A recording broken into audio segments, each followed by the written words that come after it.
All right. Championship week. Bears and Lambeau. Let's burn this shit down. Ha! Heat sports feed blowing up. Headlines all wild. Bears talking big shit like they ain't been mild. Pulling up to Lambeau, that frozen ass field. Green Bay like come through, ready for the kill. College games popping, conference crowns on deck. Teams flex hard, one loss your wreck. Fans out talking like they own the damn team. Whole timeline beefing like a fucking fever dream. Coaches getting roasted, players taking heat. Someone getting cut by the end of the week. Championship energy, whole season on trial. One snap, one pick, Curry goes by child. Ooh. I didn't burn you too bad, Paul. Oh, I'm not. I just said you're heading in. I said heading into cold ass Lambeau. I'm just. It sounded like you said Lambeau. He did say Lambeau, but that's and then I looked and everyone was crying, and I'm like, well, that made sense. Yeah, it was the edits. I love them edits. No, it was a good song. It was a good song. So is that Kiffin one yesterday? Did you drop that yet? Oh, Paul, did you hear the Kiffin one? I think you saw part of it. A little bit. I was distracted. Dude, a lot yesterday. no. Okay, so TikTok took it down, so we might as well play a little bit of it. I mean, Did they? Oh, Miss crying, LSU smiling, but those DMs. Yeah. so you heard about it, right, Paul? So Lane Kiffin apparently has got a little bit of a. But not your DMs. Try to go some rebels, but the screenshots see him. Tinder blowing up, Snapchat exposing him. TikTok side chicks yelling, we know what you did. He gone to LSU, but the drama follows him. Yeah, you can run from moments, but not your DMs. Yelling. That is funny. Allegedly. Yeah,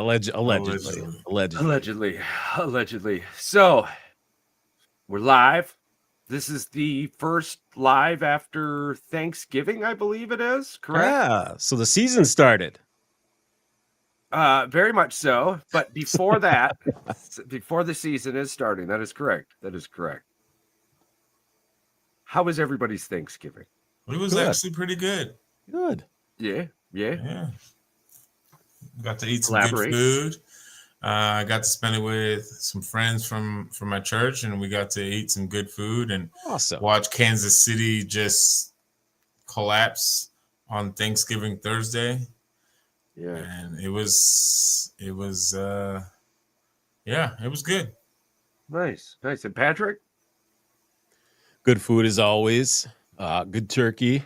Paul, I had a question for you though.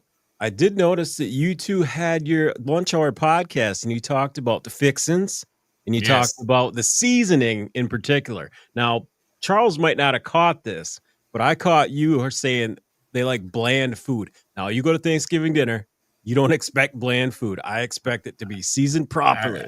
I would hope that there was some flavor and seasoning on everything. Now, Charles. Yeah. Are you the one where you just eat it the way that it was prepared, or are you grabbing that seasoning and you dumping it on there to make it taste a little better? Well, it's funny you asked this question. Let me take you on a little story here. Oh boy. Let me take you on a little story journey. Story time. Okay. For the last handful of years, I've been going up to the mother and father-in-laws for Turkey Day. Yeah. And I haven't been getting any dark meat. That's tragic. This is what I thought. Now, at first tragic. I thought, I'm the new son-in-law. Right. So I'm not going to get dark meat first year. That's just how it goes. He's going to save it for all of his turkey sandwiches afterwards. So this was 4 years ago now. 4 or 5 years ago now. Anywho. So last year, at the end of Thanksgiving, it had happened 3-4 times in a row now at this point. And we're all done eating. And I'm like, I got to say something. Like, at what point do I say something? Or if I just don't say something now, I'm never going to say something. So of course, good sir, why don't you ever cut out any of the dark meat? Though the story that continues from here, and I'll save face, but I now cut the turkey. Oh boy. Yeah, so come to find out, just didn't, why did it not make it to the plate? It's a long story. It could be that he just didn't know that the dark meat's the best cut of the turkey. Well, I'm like, listen, it sits in all that the whole juice. Time, and it's just the best, right? So now I cut this turkey, bro. Now listen, I'm so nervous. It looks like I went and pulled the pin off of a hand grenade and just set it inside the middle of the turkey, and just it was dry. There was no meat left on that turkey when I got done cutting. I got done cutting it clean, huh? Oh, there was nothing left.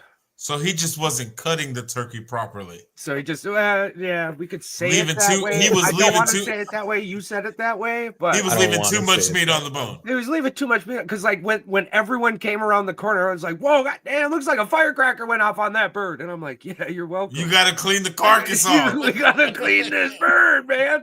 So now last year, and this is 100% my fault. I get it. As a married man, I get it. Totally my fault. I didn't get no pie last year because I didn't grab none. I was like, hey, grab some leftovers. Didn't grab myself leftovers. All right. So I didn't get no pie last year. So I look at the wife this year. I'm like, hey, baby, when you go grab leftovers, don't forget to grab your man some pie, please. And she's like, oh, I got you, baby. And I'm like, hell yeah, thank you. And no pie. No, she grabbed me the pie. She just didn't get any of the dark meat. Not any of it. Oh, man. All of it there. And it was me and the father-in-law are the only ones who ate the damn dark meat.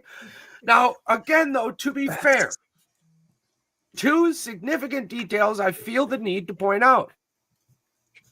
This really just going to make myself look better. But I got my wife's plate of food for Thanksgiving. So she didn't know that the dark turkey was there. This first year, the dark turkey was there. She didn't know where the dark turkey would be if she didn't get her own plate. Her man's got her plate. Right. And all I asked for was pie. I didn't say, hey, turkey, mashed potatoes, macaroni and cheese too, please. So next year, at 37, you think I'd figure this shit out. But I've not. You got to do your own stuff. I eat too much and I never bring enough home. The 38th Thanksgiving in my life, I will have get it right. Oh, you're going to get it right. I'm going to get it right. The 38th Thanksgiving is going to be a banger. Let me tell you what. Dark meat, sides, and pie. I'm going to have dark meat turkey I think it's going to be all dark meat for Charles. It's dark meat turkey sandwiches. Listen. Days. Let me tell you what. Anybody that doesn't, I get that some people like the breasts and all that. That's cool. You cut against the grain, it stays juicy. However, that dark meat is special. It just tastes different. It sits in that in the puddle of seasoning, soaking up just everything. You're like, oh, every 45 minutes, grab a ladle and base. Just a little bit more. Just a little bit more. It starts at the top, but it all comes down to the bottom. Gosh, it's so good. And it. I mean, and not only that, but I feel like it's the manliest meat of the bird. Because when you cut like I did, every other piece of dark meat quite possibly has a bone or two in it. So not only are you enjoying the best meat, but you have to just every piece, and you just get to like really enjoy it. Or you're going to try, unalive yourself. Wouldn't suggest that. I would hope not. But yeah. Oh, it's so good. So good. So for context though, to what Patrick was saying, the video he was saying, this young man, I went to a Thanksgiving, and this young man, we were watching a commercial, and it was a Thanksgiving commercial, and they were seasoning it, everything, and and he asked the question, why do y'all use so much seasoning? and he was white. Yes. Yeah. Yeah. I didn't have to bring up that. We're no longer friends. Because he said, "Well, I use salt," and I'm like, "And?" He goes, "That's it." Oh my God, you don't have a woman in your life. No. Oh, and the old lady's mac and cheese this year, bro. Oh my God. If salt is your only source of seasoning on anything, I don't trust you. I love that. I recently found this black umami butter. Oh my God. Listen, you gotta have flavor profile on everything you eat. There's gotta be a profile. God. I took mine, bathed my steak in it. And then the wife was like, "Oh, I don't really like it." I'm like, "Yeah, no, you don't." And I scooped it off her plate and put it all. I do. Not a problem, babe. Not a problem, baby. I got your back. Shout out Lombardi Steakhouse. We'll be going back. Is that where you got? That's where you got it. Yeah. Yeah. It's totally worth it. I'm gonna be hitting that place up probably 6-7 times a year. Nice. Yeah. Oh yeah. Well, wait, no, there's 12 months, 24 times a year. I want to shoot for 24 times a year. All right then, buddy. Yeah, 2 times a month. So y'all start liking and sharing our videos more. I got fucking steakhouses to go to. Come on now. More steakhouse. Send your boy to a steakhouse. One bite, you know the rule. One bite. So now there's a bunch of AI videos out there of people eating at buffets, in case you haven't noticed. Saw that. I thought that was pretty hilarious. Disappointing. Do you know what I mean though? Disappointing that it's come to that. Like, or that it isn't real. I know. Yeah. I feel you on that one. All righty. So let's get to it. Let's get to what we're all here for. Jesus. And then I'm back. Whoa. You're here. Hello. Oh yeah, no, I'm just bright as piss. Always. All right. Always the bright one in the room. Thank you, man. Yeah, definitely ain't me. You know, after spending 4 hours at the dealership for my oil to be changed, tires to be changed from summer to winter, and an update, I needed to hear that. Yeah. 4 hours. That's crazy. For an oil change. Why don't you do it yourself? I am now. I'm going to now. I'm going to go buy that stupid ass Subaru key. And I'm going to do it myself. So you turned a new leaf here for. I mean, it was always in the plan. I've got the garage. I've got the space. It was always in the plan. Now it's going to be a full blown day job for Charles to go out there and do this. And we're going to get like a video of him doing every single thing. It's going to be a YouTube how-to video by Charles. You own and it's going to start off as this. Do you own a Subaru? Well, you're in luck. Today's your day to learn how to change the oil in your Subaru. Welcome to another episode of My Wife Made Me Get This Fucking Car, and now I have to have a special part. True. Yeah. Yep. Something like that. If I got you here, so do you. So do you.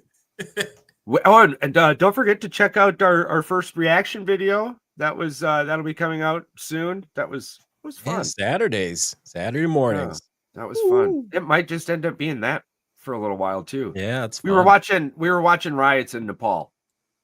They're pretty. Dude, they were tossing some rocks, and burning some stuff down, like entire buildings. Oh yeah, it's insane.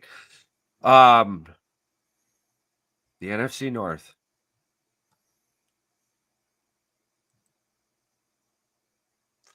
Now, one team is 3-0 in the division, and they're in second place. And the other team is 1 and 2. Don't 2. Add it. 1 and 2. I didn't imply anything yet. Calm down. The other team is 1 and 2, and they're in first place in the division. So we could talk about that for hours. I guess the NFL will figure that shit out later, because they generally change rules after something makes them look stupid. So we'll go from there. That's not my concern at this point. Of course not. It's what we know as Bears Week. Bears. Thought we were all going to say that at the same time. Hold on. Okay. Bears Week. Yeah. All right. He's in Texas. You're gonna get a couple seconds. It's a delay. There's that delay. So, and I believe the Bears call it Packers Week. Nope. We're not doing that. You guys just we call them Fuckers Week. Behind closed doors and on some shows, yes. Yeah. Paul doesn't have to sugarcoat his hatred for them. Yeah. Oh, it's very well. One of the things it's very documented. Very documented. One of the things that makes Paul and I's relationship flourish the way it does is our hatred for one another's football team. Yeah. It's actually beautiful, but it doesn't overflow. Never into our actual friendship, because it's effing football. Like, calm down, it's a game. Yeah, it's 17 weeks of the year, or you can get in the playoffs. But I used to let it bother me, but you guys have. Oh no, football still bothers me during this season. No. Yeah, I was gonna say last week. Yeah, college. Like there's a level of competition, but at the same time, it's a level of like. There's a level of respect. Don't you bring up college football right now? We're talking about pro football. I didn't.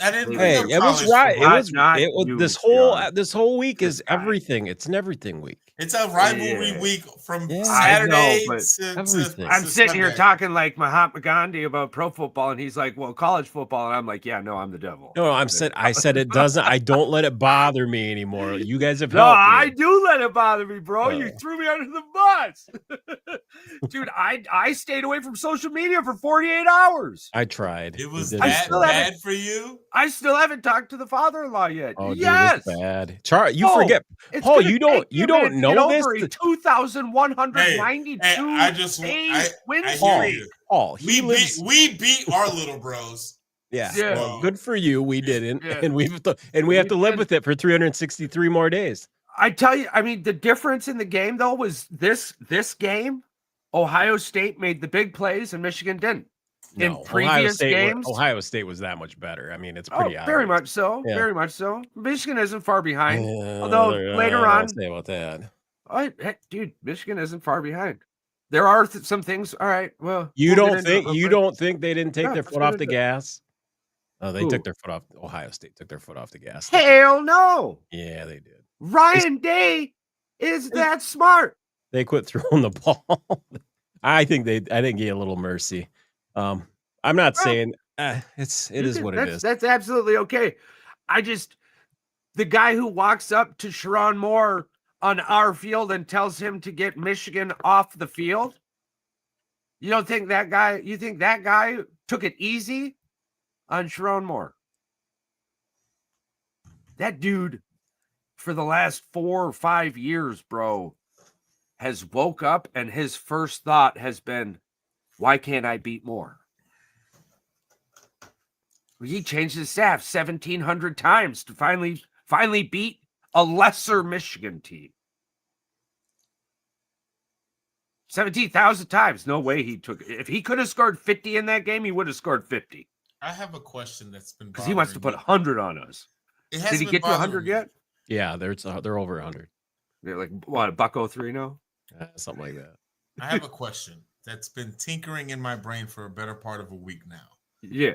When it comes, and we know rivalries because you and I, we are living part of the longest football rivalry of all time. The Bears. However, you guys are Packer fans. Yes, sir. It's extremely documented. Yeah. There's no doubting your Packer love. Like it's everywhere. Correct. Right? However, this is where my confusion starts to set in. Okay. Yeah. Okay. You like the Bucks, Milwaukee, Wisconsin. Yeah. Got it. Yeah. Green Bay, Wisconsin. Yeah. But you guys are Michigan fans. Yes. Which is not in Wisconsin. Charles is more of a Bucks fan. I'm more of a Pistons fan. So explain to me how and a Red Wings fan. Yeah. And then but you don't root for Wisconsin. All right, here we go. We grew up in Michigan. But the only football team we got to listen to growing up was Green Bay Packers on the radio. Here we go. It was on TV. You're looking at a map of Michigan right now. Wait, no, I'm gonna have to go this way with it because the stupid fucking camera. All right, so you're looking at a map of Michigan. This is the Upper Peninsula. This is the Lower Peninsula. Look at there's Detroit right there. You can't tell me you don't see it. You see it? I see it. Yeah. So we grew up right here in the Upper Peninsula. In the middle of it. In the middle. Yeah. Now you draw a line a little bit closer to the bridge here, right? Everything over here was Detroit Lions radio and TV. Everything over here was Green Bay Packers radio and TV. Even though it's Michigan. Even though it's Michigan. Bro, we never saw, like, the only time we saw the Lions play was when they played the Packers. Yeah. Right? So are you more Detroit Tigers or are you more Milwaukee? Like which one? So my love for Milwaukee comes from my grandpa and like just living in Wisconsin. They were on the radio. They were on the radio as well. They were on AM 600, just like the Packers. Bob Uecker, bro. Bob Uecker. The only thing that you didn't listen to while living in a slight portion of Detroit, Michigan, or the state of Michigan. Actually, they do call it Little Detroit right now. It's funny you say that. Meth per capita. Go on. Most of the sports, whether professional or college, was always Wisconsin sports that y'all saw or heard. Except for the Detroit Pistons and the Red Wings were really good all the time, so they were always on TV. Detroit Pistons, Red Wings, Michigan and Michigan State, they're still throughout they the were whole, on TV. The only thing is the Green Bay Packers, but it goes pretty far too, though, man. Like I was always just curious. Yeah, in my lifetime of living in the Upper Peninsula of Michigan, the only time a Lions player came through the UP was to like be on vacation or some shit. Every single year, the Green Bay Packers they go to Mackinac Island. Yeah, they go to Mackinac. Every single year, the Green Bay Packers fill a tour bus, and they tour the UP. And like they stop at like the Walmart that was 45 minutes down the road. Like John Kuhn would be there signing autographs for like 12 fucking hours, dude. But you guys live now in Wisconsin. Yeah, now we live in Wisconsin, and but honestly, you were raised in Michigan. Yeah. Interesting. And there's two things. I mean, there's two reasons I live in Wisconsin. The wife and her family live here, so that made it pretty simple. But I'm 27 minutes away from Lambeau Field. Like, that's so awesome. I'm 27 minutes, and I know so many people in that area that I never even have to park at Lambeau Field, and I can just walk to the motherfucking stadium. So let me just make sure that I understand this correctly. So professionally, you guys root for the Packers because that's all you heard growing up. You lived in that upper part of Michigan. Yeah. Yep. Right? We grew up just on the outside of that line. Everything else was Detroit, basically, that you saw. Michigan. Yep. Michigan State. So now Cubs.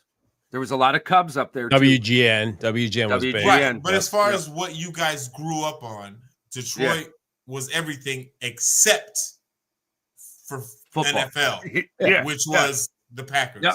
Packers. Yep. We were just born into it. Yeah, the Lions.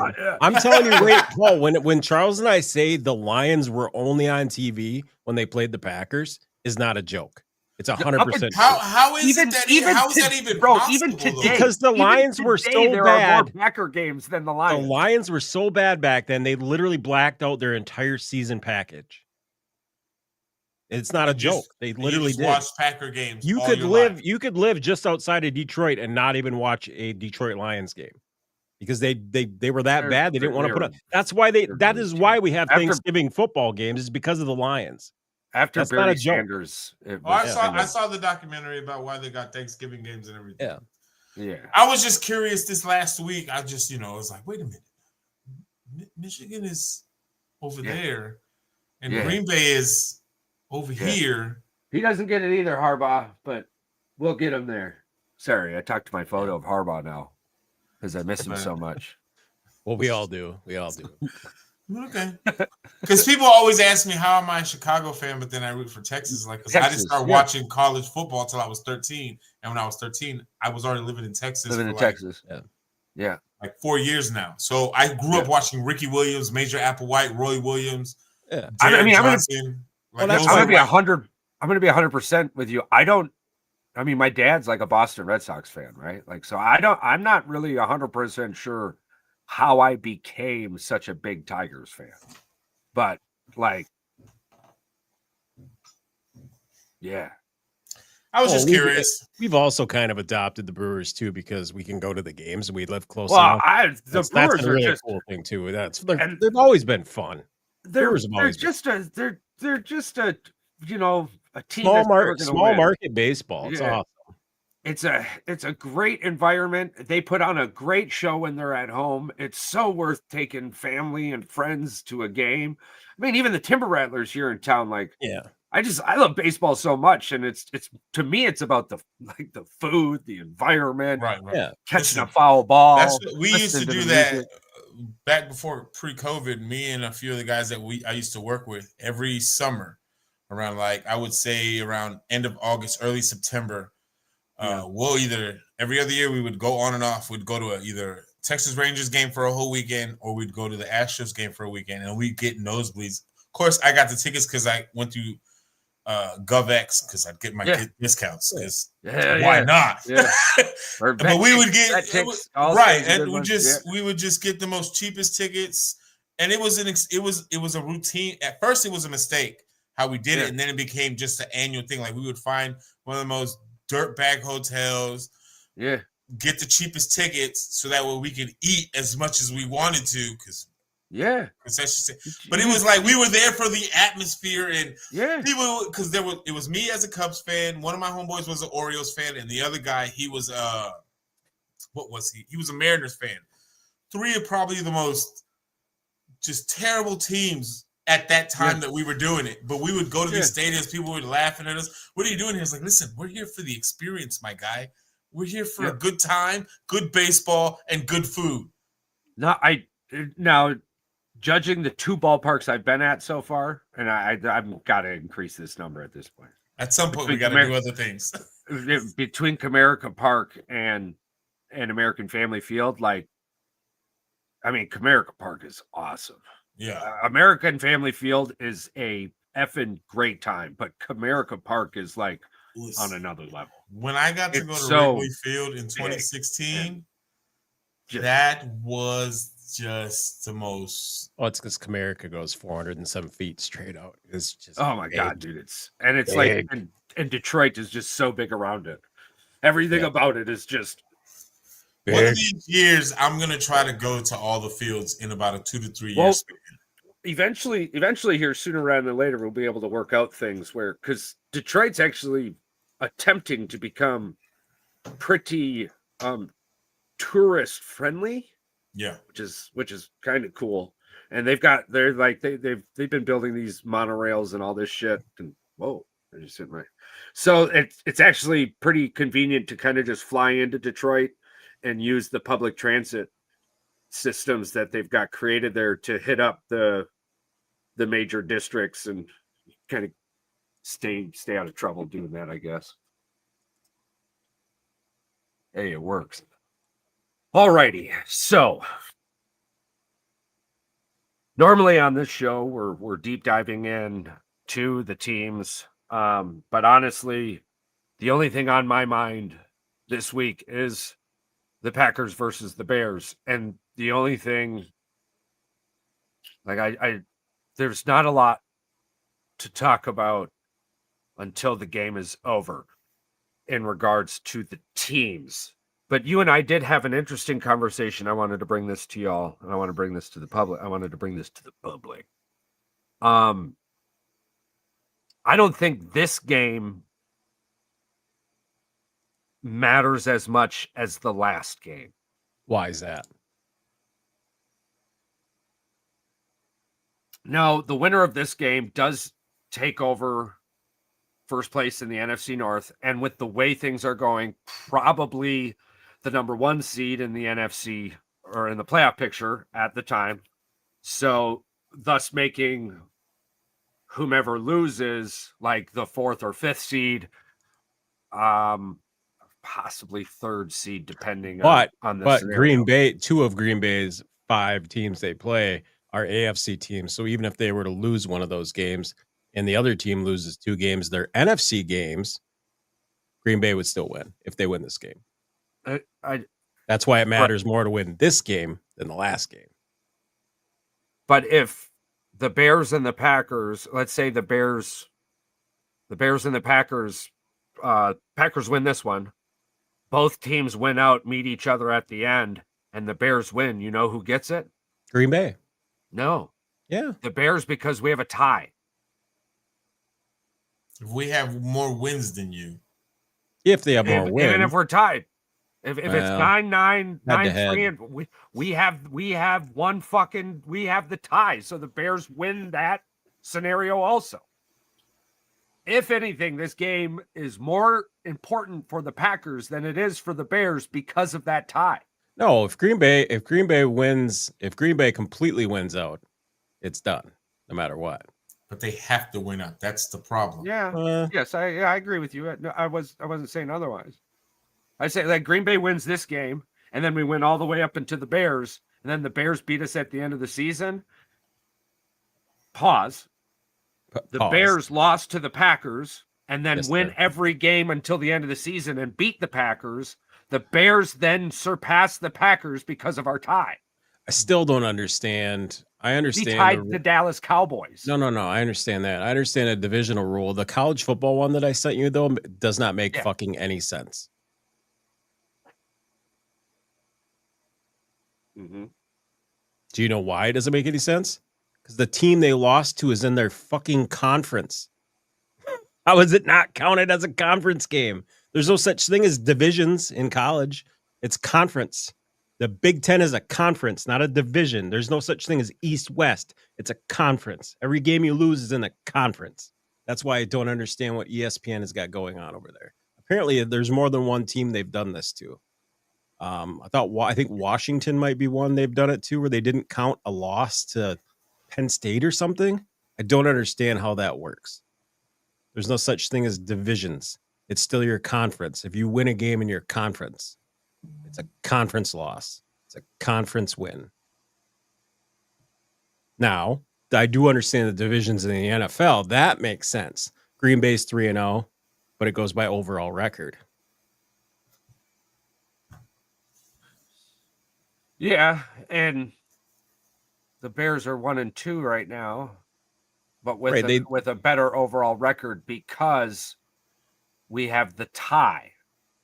Now, if we didn't have that tie, had we beat, this is why the NFL. Do you agree? The NFL just needs 9-3, but NFL needs to do away with the fucking tie. They should have got rid of that. This isn't Mickey Mouse fucking. I kissed my sister. As a Packer fan, I agree with you right now. But as the Bears fan down there, this tie is significant for them. No. I'm just talking in generalities. Like this, I feel like it's stupid. The tie is like it's not. It doesn't even do anything for either team. Like there's never been a situation that a tie has actually benefited anybody. It's only going to be a negative. As it should be. A tie is terrible. I think a tie is worse than a loss. Well, no, even in hockey, you get overtime losses. You get OTLs. You know what I mean? It's just, I don't know. I agree with you, but we can shit in one hand and wish in another. Right now, we're just going to have to deal with the shit. Oh, I know. There's no changing it. But do you think that at any point they're going to be like, yeah, we should probably get rid of that? No. No, they're that stuck in their ways, eh? Do you feel like it should stay? The tie? Me? Yeah. No, absolutely not. But he thinks But also, when a horse is dead, I'm not going to walk up with a grenade and stick it in his fucking mouth. You're not going to poke it with a stick? You know what I'm saying? Like, I mean, do something. I hate the refs. You don't hear me talking about that. You went 180 with it. I was like, just poke it with a stick, Charles. I gotta go put a grenade in its mouth. Fucking put a grenade in its mouth, man. No, all right. No, it's dead. It's dead, right? It was the thing. I mean, this is the plate we had. Like, listen, fucking Shirley Temple. You can ask for more all you want. You're not getting it. I understand. The only way that it benefits Green Bay is if it comes down to Green Bay and Dallas.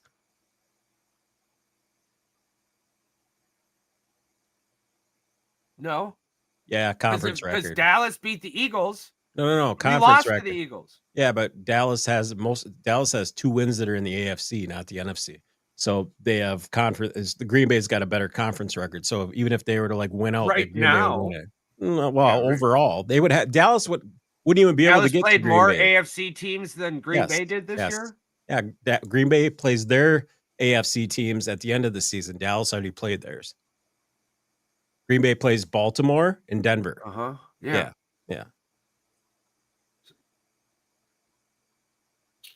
I'm confused. Me too. No, because head to head, if it was head to head, Green Bay tied. That's a null game. It's going to go down to conference. They're not going to look at AFC games. They look at what you did in the NFC, your own conference. Yeah. Green Bay's got more NFC wins by 2. Dallas has 2 more AFC wins. So head to head, yes. Green Bay would have it. Okay. That's why I'm saying. I'm saying that's the only way the tie would benefit Green Bay is if it came down to head-to-head with Dallas. Any other team, it's going to be a negative. But that's just right now. At the end of the season, we both played the same amount of AFC and NFC teams. Dallas wins that one. They've got wins over teams that beat us. Yeah, but Dallas is 3 games. Aren't they 3 games behind Green Bay? They can't even catch them, I don't think. We're just talking. Listen, a lot of this is hypothetical out our ass, bro. Yeah, I know, but I was just saying the only way it benefits when you have a tie is if you're going up against the team that you tied. That's it. We would have to lose a lot of games for it to just, and like everyone would have to lose so much. Yeah. Oh yeah, it would have to go from here on out. It would have to be 100% pure straight up. Listen, the tie's never going to benefit you, and it shouldn't. A tie should never benefit you in the NFL. That's why I don't think they should have them. But we've been over that. I don't think I shouldn't be able to breathe in space. But goddamn, life comes with negatives sometimes. You got to keep the NFL balanced. I do think the tie is weird. But at the same time, we're only talking about it like this right now because it's affecting our team. Wasn't there another tie? There's another tie this season, wasn't there? I don't know. I think y'all are the only 2 teams that got it. I swear there was 2 ties. There's been more in the past, but it's just a kiss. It's just a kiss your sister thing. But bad taste in the mouth,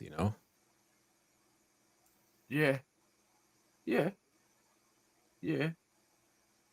So, anywho, I'm like, there's a lot of factors when it comes to tiebreakers. If for some reason you both, let's just say hypothetically, you and Dallas ended with the season with the same win-loss tie record, right? Let's just say hypothetically, that's what it boils down to. There's a lot of tiebreaker scenarios, and I'm not a computer. That's just way too much to the easier path was both the Bears and the Packers win out. This win. This is the thing. It says whether Dallas or Green Bay wins. It depends on the criteria. It could easily come down to the conference record or common opponents.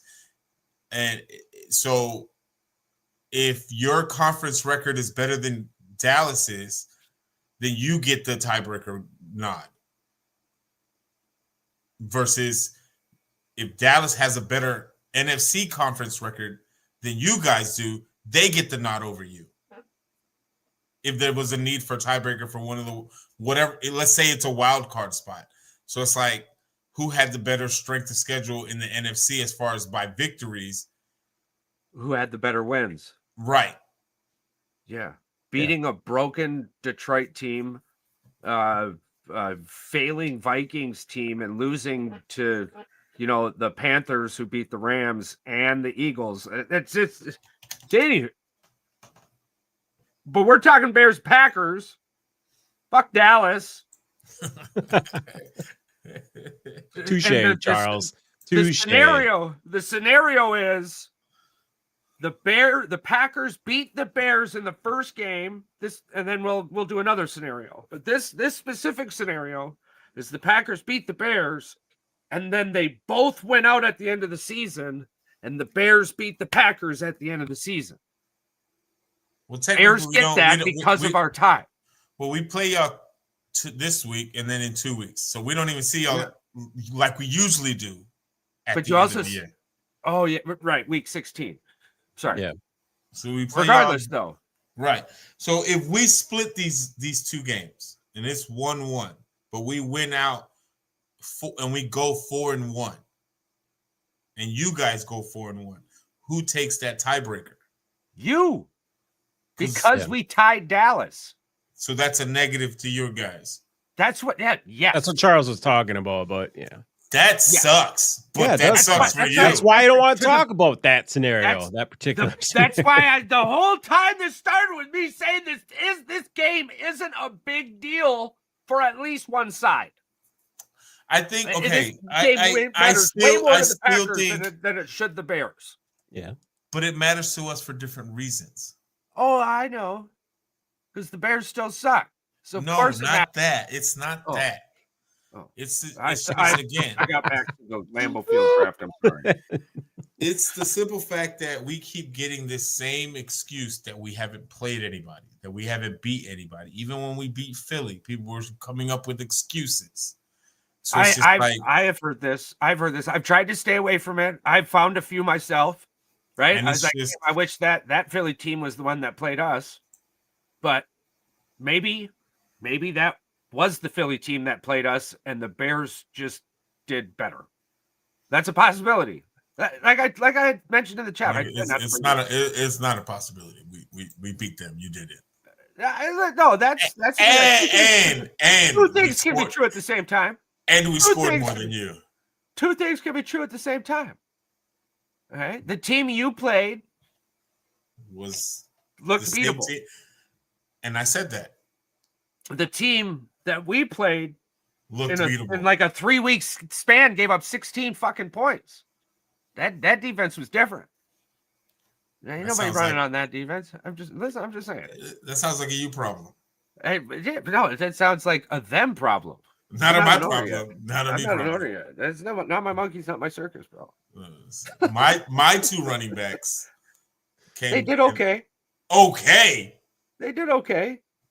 Okay. What'd you score? 24 points? I said my running backs. I know, but what? Yeah, and how many points did you score on the Eagles? Whoa! I said, this ain't a black and white thing, bro. It's just facts on facts. We're talking about the Bears and the Eagles. They played okay against the Eagles. Okay. Well, they got a lot of yards. Yeah. And what? Each one got 8 touchdowns. Yeah. They played okay. Okay. They did Jonathan Taylor that shit. All right. By the way, the Colts can't do nothing with those, John. But Packers, Bears. You guys are beatable. Very much so. I've said that all year. We've all said that. I said this team all year has reminded me that we could either beat the 85 Bears or lose to the 2007-2008 Detroit Lions. That fucking team didn't win a game. Oh. I thought, as I had said in the chat too, though, because I tried not to bring this up, but because I thought about it generously, but I've never taken the Bears seriously in my adult life. Patrick, have you? Even when they were winning, like even when they're like, it just was like, no, Aaron Rodgers is going to come back and we're going to like that's cool, right? And to be honest, we were probably spoiled, like you said, with very much so. With Aaron Rodgers and Brett Multiple Favre things can be true at the same time, but it's 100%.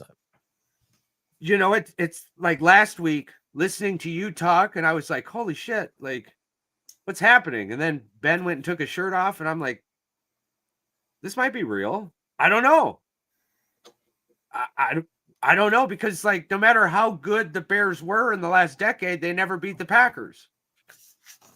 So that's that. Technically, I mean, we beat y'all in January, so technically you're 1-0 against the Green Bay Packers in 2025. Yes, that's true.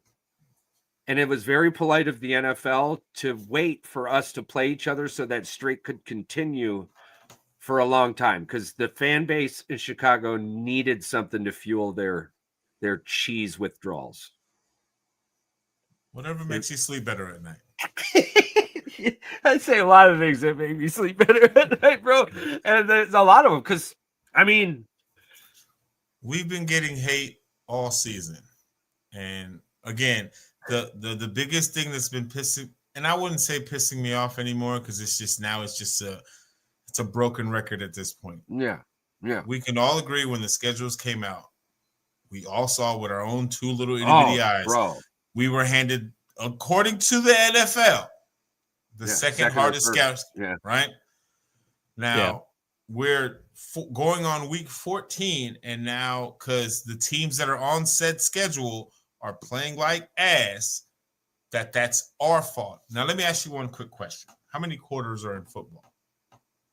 There's 4, right? There's 4 quarters in football. So if we're losing in 3, right, but somehow we managed to pull it out in the 4th, how is it our fault that the other team forgot how to play football in the 4th quarter? Hey, you're preaching to the choir here to Packer fans, bro. That one season we won 13 games and made it all the way to the NFC Championship was only because we had a weak schedule.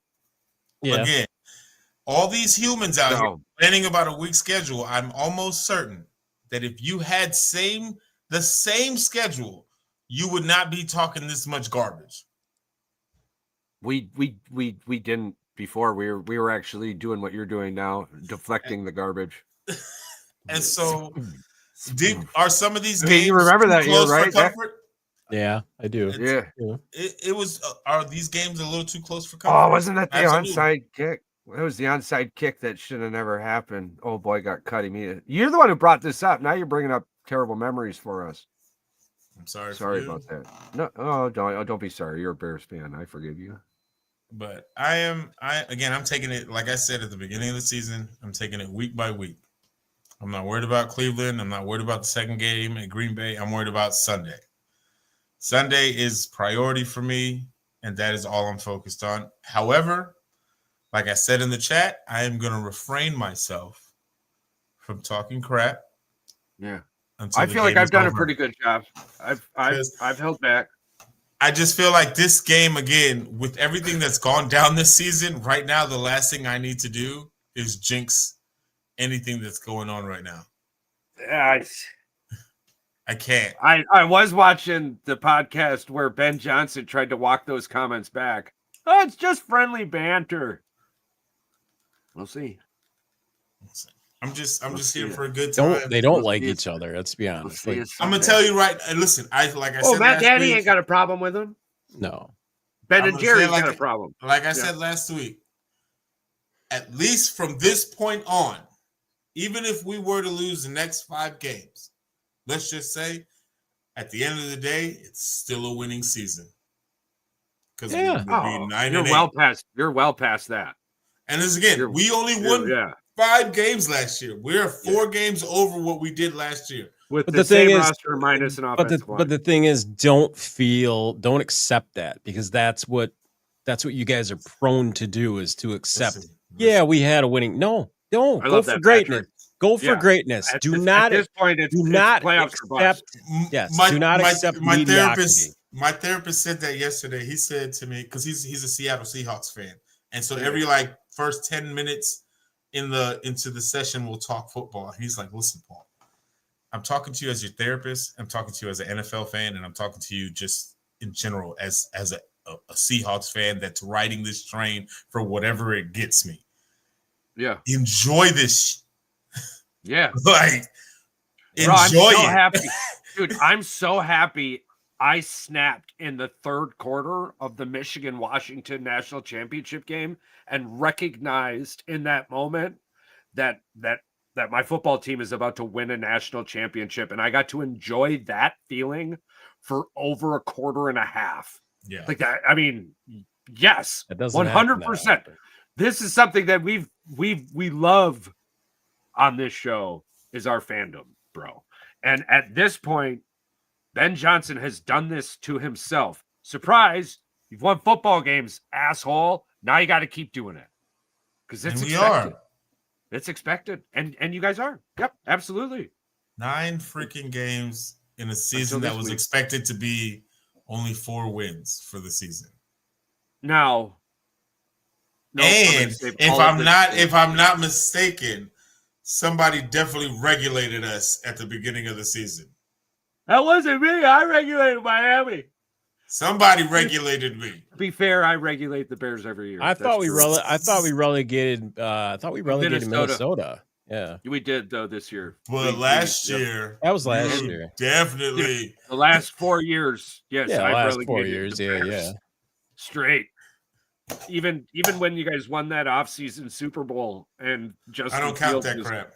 With Justin Fields was I don't count that. I don't get that shit. Raise the banner. Hey, listen, here's the thing. It's been over 10 years since Green Bay's won a Lombardi. What have we done? We signed Micah Parsons in the offseason. You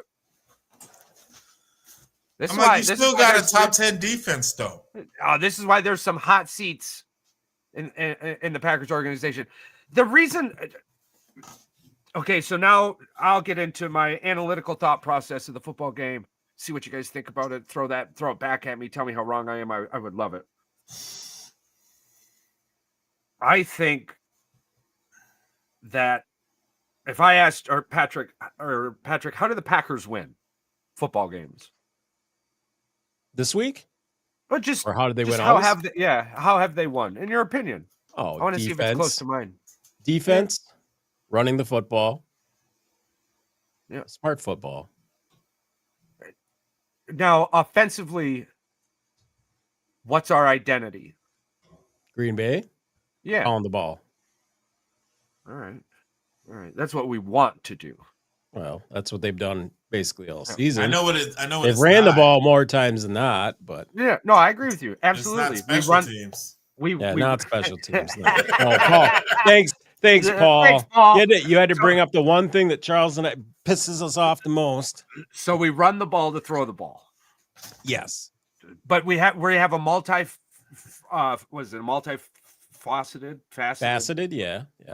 Multifaceted offense. I'm just saying, up until the last 4 weeks, we didn't have a deep game. Now that Christian Watson is back, yes, we are a deep threat game. Averaging over 15 yards a catch. Yeah, 15.5 yards a catch so far in the season. But before that. Absolutely. Yeah. So with our offensive weapons coming back, like Jaden Reed, Golden, and Christian Watson, and with us running the ball with Emmanuel Wilson and Josh Jacobs, things are looking pretty good. And defensively, we're not reliant on anything one specific. And this is why I'm not afraid of the Bears this week. Now, the Bears can make me afraid of them just by simply winning. And I admit that.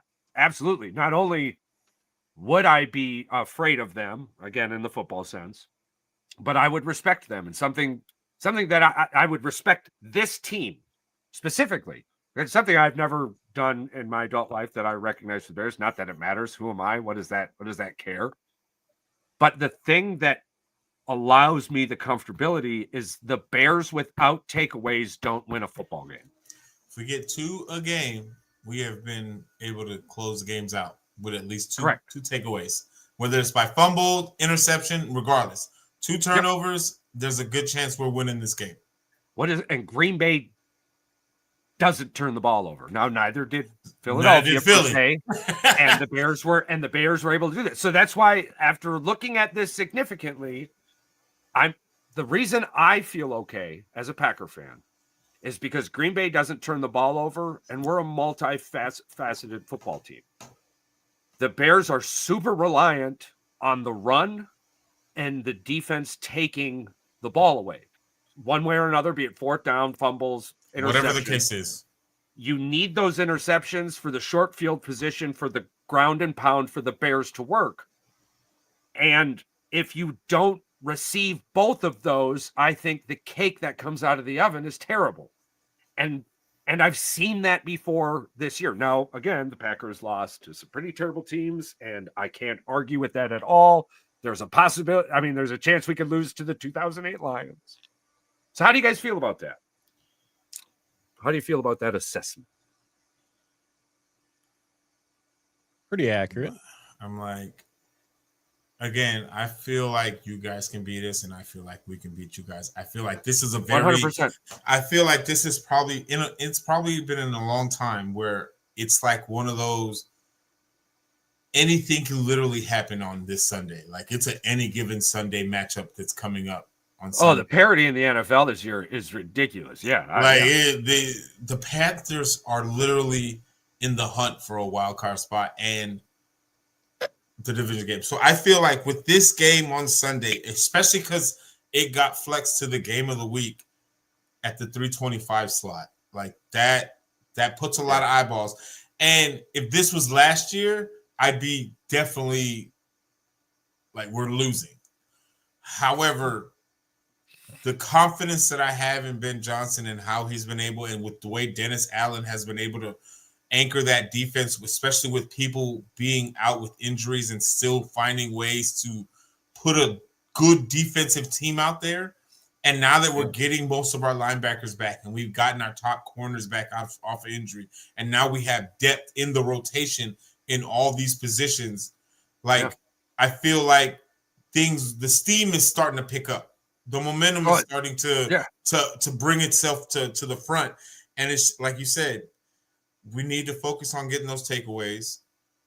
At the same time, Kyle Monangai and DeAndre Swift need to do what they've been doing all season long and just running it down y'all's throat.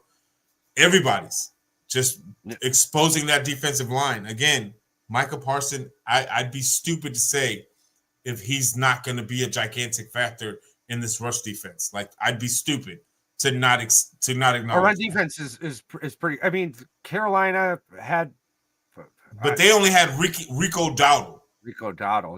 Yeah, but he got shot for almost 200 yards.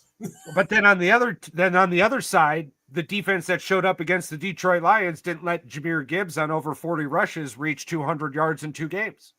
So it's like, which defense is going to show up? What team is going to show up? Yeah, and I think whoever gets that first momentum is pretty much going to.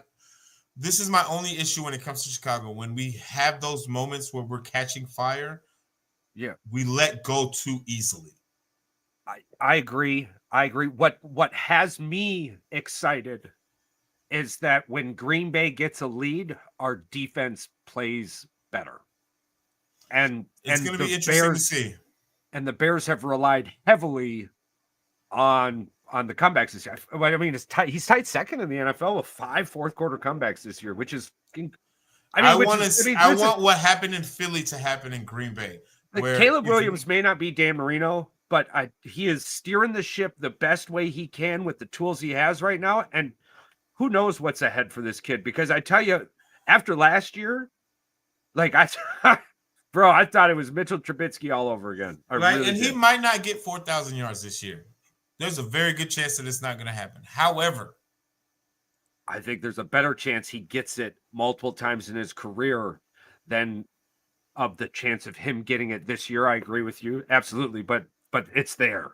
But the football that he's playing as a quarterback for the Chicago Bears versus what he did last year is completely different football. And Ben Johnson keeps putting him in good situations, right? And you're going to get better. The human gets better with practice. I think the combination of Ben Johnson and Caleb Williams together definitely is showing its fruits for me as a Bears fan, where moving forward, I feel like if Minnesota can figure out their offensive, whatever they got going on over there.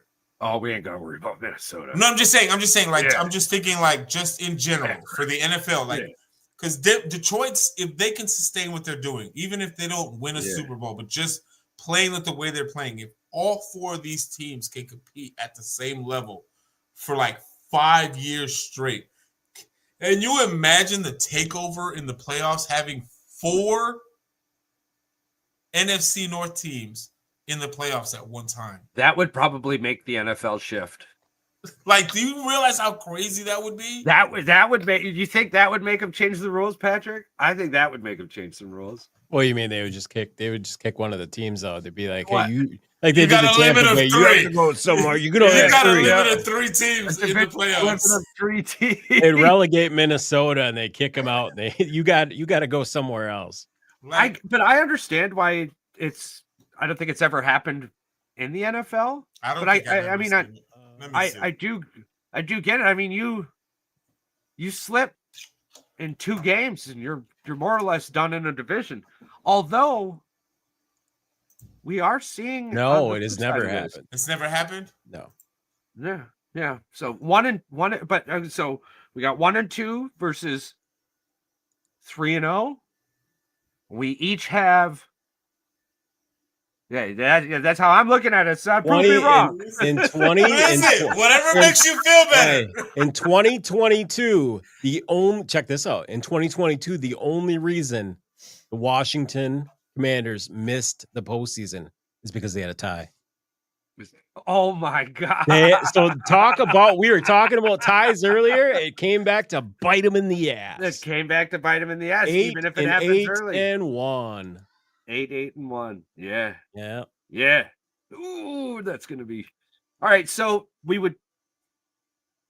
I do want to touch base and shed a light on how petty I am when it comes to Michigan, Ohio State. And just a solid reminder for everyone. I'm just as petty, Charles. So I've not been on social media. I can't.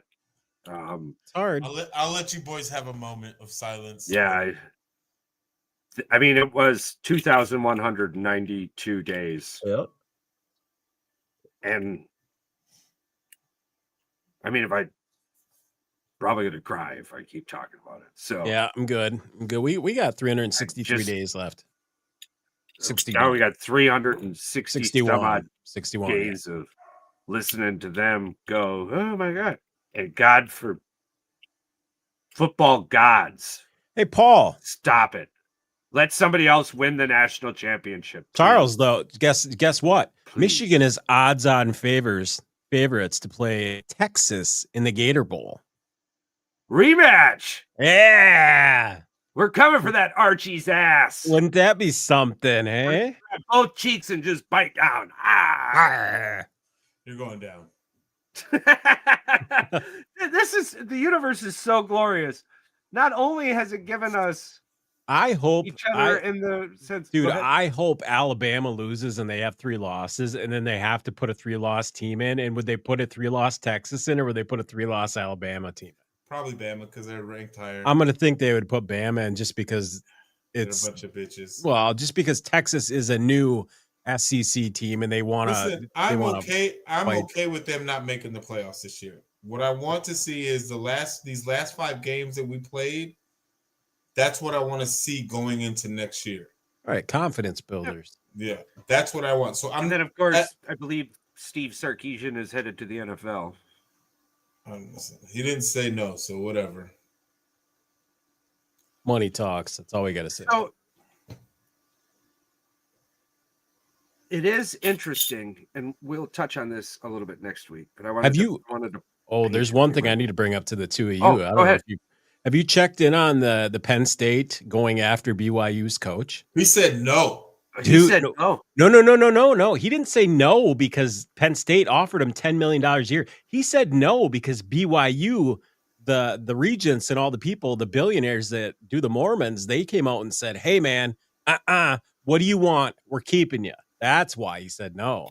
They offered him more money. And again, and this is my thing. That's muggy politics. But this is my thing. Also, they know that they're in the Big 12, which is not one of the strongest conferences there is, right? And you already in the Big 12 championship going against Texas Tech, right? This is your second year in the Big 12 championship since you've come over. You haven't had this much exposure as BYU football in a long time. The thing is, how much longer is the Big 12 even going to be around? It's gonna it's not. It's as long as Pac-12 figured out a way how to survive, the Big 12 will be the Pac-12 is laughing. I know, but the Big 12 they also got a lot of money. Supposed to have a lot of money there because you still got Baylor, you still got Tech, you still got a bunch of big pocket schools that are still a part of that conference that is not going to let that thing collapse. Pac-12 is just nobody was watching those games unless you were on the West Coast. Well, the right. Big 12, they were watching these Big 12 games. This is what I always hear the people bitch and complain about. Teams are no longer going to start scheduling people outside of their conference, like, to play a non-conference game, like Michigan playing Oklahoma this year. That shit's going to be done away with because teams are going to want to try to make playoffs. You're going to have to play. You're going to have to play your conference games, no matter who they are. But that's what Coach Stark said. He said we didn't have to play Ohio State. We chose to play them. Well, right, and you should have won the damn game. I mean, to be honest, yeah, exactly. But like Charles brought this up, I think over a year ago. He said that these non-conference games are going to be irrelevant once these contracts are up. They're not going to play. They'll play UConn and play Missouri State. But they're not going to play these powerhouse teams anymore. No, if they don't have to. Not if they don't have to. No. Why would you? No. I'm not going to hurt. I'm not going to hurt my win-loss record for what? Yeah, there's no positive and only negative to occur. Why would you do that? Right. Look at what Notre Dame has done. Like they got 2 losses against teams that they probably should have lost to anyway. But guess what? They're probably going to the playoffs. Yeah. Now, Ohio State calls you and says, "We'll give you $25 million to play us." Well, that's going to be a small school. That's not going to be a big school. Yeah, media rights. They'd probably call Texas and be like, "We'll pay you to come back and play us. Come back and play us, please." No, I'm glad you brought that up because it was a great segue to our seed for next week. Are we seeing the end of the "you have proven it" coach, and are we seeing an uptick in "show me if you can" coaching with the Dallas Cowboys, Signetti, BYU? You've got a lot of people, like there's names right. Schottenheimer, Signetti. They're your basic football fan have no idea who we're talking about. But they're putting boots to ass. But they are doing very wonderful things. So do you think that it's entirely possible that these few coaches that are actually balling out and whooping ass, that they get the NFL next year comes a calling and these guys bail, or they stay in college because the money is going to be there? I hope they stay and learn. Well, you would think college has the money now with NIL and all this stuff. Oh, very much so. It's easy. It's easier to keep a college coach now. Yeah, I agree. Sure. Yeah, 100%. I don't think it's going to be a money thing anymore. I think it's going to be a want. If you start NFL, like with the teaching thing, I'm super excited to be able to start coaching football. Yeah. My ultimate goal with that is to make it to the NFL, right? Like that's no matter where I end up, even if I end up with a Nick Saban office in Alabama, like even Nick Saban went to the NFL.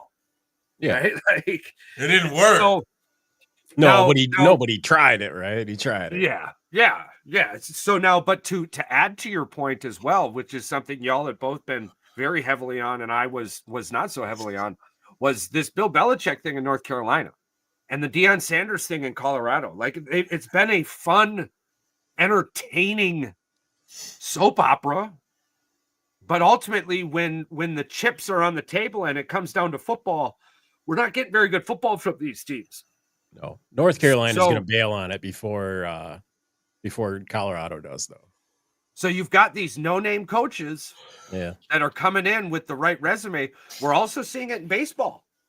You have I believe it was the St. Louis Cardinals hired a college coach. Yeah. To be their next big league coach.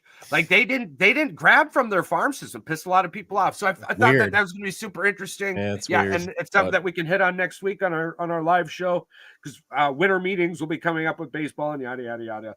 I believe Verlander and Skubal might be teaming up in Detroit. That would be insane.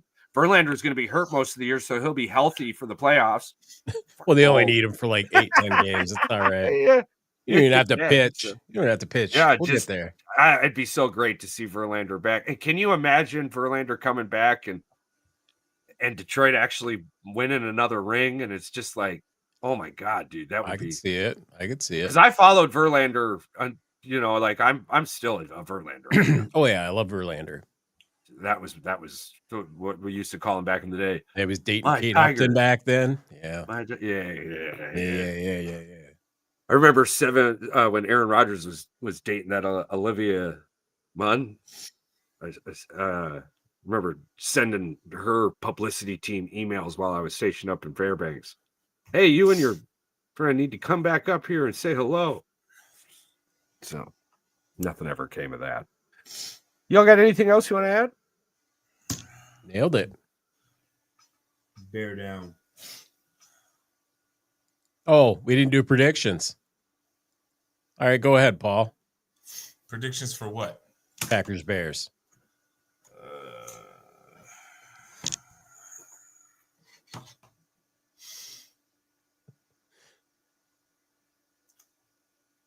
Let me go last since I'm the minority. Let me go last. All right, Charles, we know who we y'all are gonna be. We don't put the minorities in the back of the bus here, good sir. That's fine. I can sit in the front and still be minority. All right, you can go second then, Paul.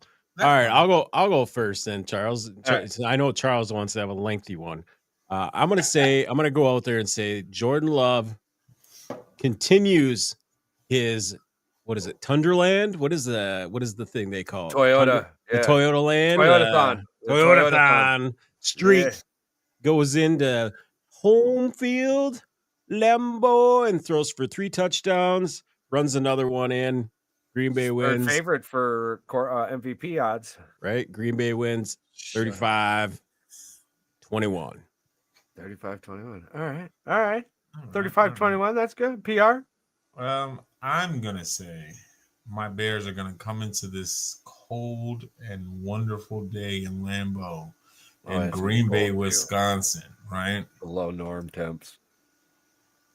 He's going to go in there with this wonderful defense and this top 5 offense. Yeah, I said it. Suck it. And we're going to run it down your throat. Going through a little screen passes here and there. Caleb's going to walk out there with 2 in the air, 1 in the ground. Each of my boys get 1 on the ground. And we're going to walk out of here. We're going to walk out of here. 33-17. All right. So what I heard there was Caleb Williams is going to throw for 70 yards and hand off for 329. You missed the whole first half, but that's cool. So does your offense. Most of the time we do. I see what you're saying here. I appreciate all that. I think those are wonderful scores. I personally think Green Bay is going to win by 50. Of course. That's what he said last week too, yeah. Yeah, and that worked out. Green Bay wins by 50. Combined. Yeah. Look at. It's got to be right. No, that's just the lightning trying to strike you for lying. Oh, holy night. Something. For all of our listeners out there, thank you for sticking with us. Thank you for all your comments, your likes, your shares. Stay curious, stay grounded, and remember, the world is a much better place with you in it.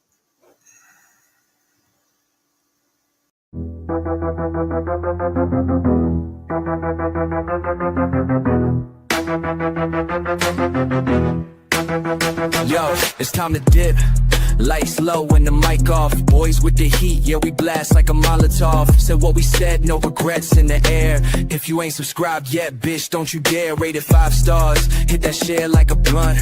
Tell your homies, tell your mama we on front. We the truth in the booth, no cap, just flame. If you fuck with the crew, you remember the name. It's goodbye to the tribe. We fucking love you, now feel this vibe. Out this bitch with a mic drop kiss. Thanks for riding, we gone, but you won't miss.